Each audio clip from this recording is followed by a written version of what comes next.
ኢትዮጵያ በተፈጥሮ ያላትን የውሃ ሀብት ለመጠቀም ባለፉት 10 ዓመታት በርካታ ግድቦችን ገንብታለች።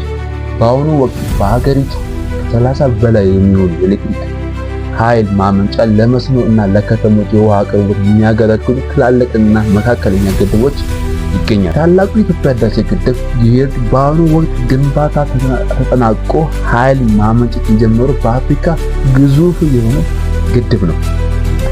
ሁለተኛ ግርጌ ግቤ 1፣ 2፣ 3 ሀብት ለመጠቀም ባለፉት 10 ዓመታት በርካታ ግድቦችን ገንብታለች።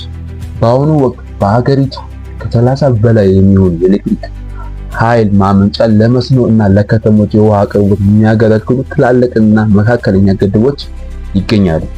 ዋና ዋናዎቹ በሶስት ዘርፍ ከፋፍለን እንዲህ ማየት እንችላለን። ስለዚህ አንደኛ የኤሌክትሪክ ኃይል ማመንጫ ግድቦች ሲሆኑ እነዚህ ግድቦች ለሀገሪቱ ኢንዱስትሪ እና የቤት ውስጥ የኃይል ፍጆታ ዋነኛ ምንጮች ናቸው። በመጀመሪያ ስናይ ታላቁ የኢትዮጵያ ህዳሴ ግድብ በአሁኑ ወቅት ግንባታ ተጠናቆ ኃይል ማመንጨት የጀመረው በአፍሪካ ግዙፍ የሆነ ግድብ ነው።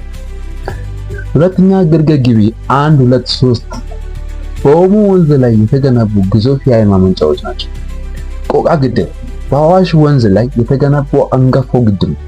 ተከዜ ግድብ በትግራይ ክልል የሚገኝ ከፍተኛ ኃይል ማመንጫ ሲሆን ጣና በለስና ፊንጫ ሌሎች ጉልህ ኃይል አመንጫዎች ናቸው። በሁለተኛ ስንመለከት ለመስኖ ልማት የሚውሉ ግድቦች ሲሆኑ የምግብ ዋስትናን ለማረጋገጥ የታለመ ግድቦች ናቸው።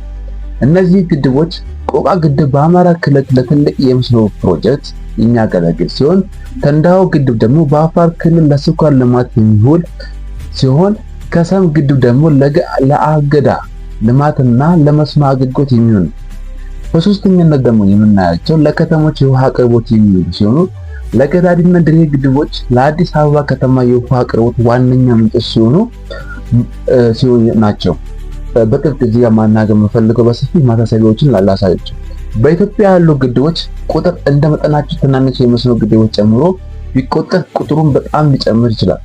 ስለዚህ ከ30 በላይ ካልኳቸው በላይ ሊሆን ስለሚችል ቢቆጠሩ ቁጥሩ በጣም ሊጨምር ስለሚችል፣ ነገር ግን ስልታዊ ጠቀሜታ ያላቸው ትላልቅ ግድቦች ከላይ የተጠቀሱት ናቸው።